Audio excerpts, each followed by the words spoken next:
New Clubman is the reborn Mini brand's second generation wagon, though the concept isn't a new one. Morris and Austin were building load-lugging variants of the original Mini more than 50 years ago. But there is plenty new about this one. If we start at the most obvious place, the back, we've got these new horizontal taillights, which are a little bit polarizing. To me, for some reason, they remind me a little bit of Jabba the Hutt.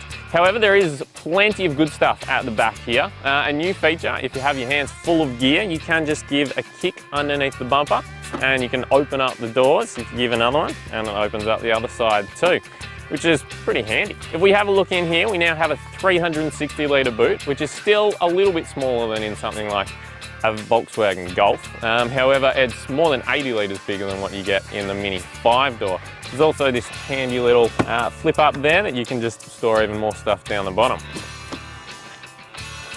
Making the Mini Clubman even more convenient now is the fact that it's got 40-20-40 folding rear seats, which means that if you've got long items, you can still extend them through and still have 4 people sitting in the back.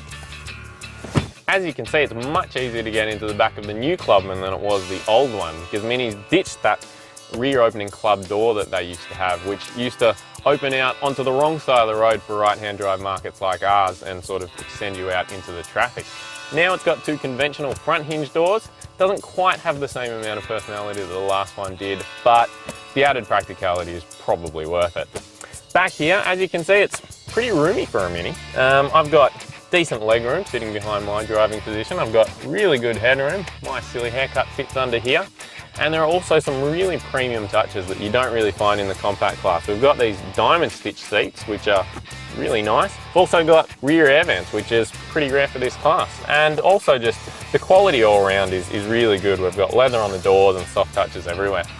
The Clubman has its own unique character up front too. There are some of the Mini trademarks. There's the big circular instrument dial in the middle, and there's these neat toggle switches up the top. However, it does have this new circular pattern to the dashboard and this new sort of layout to the cluster down the bottom here.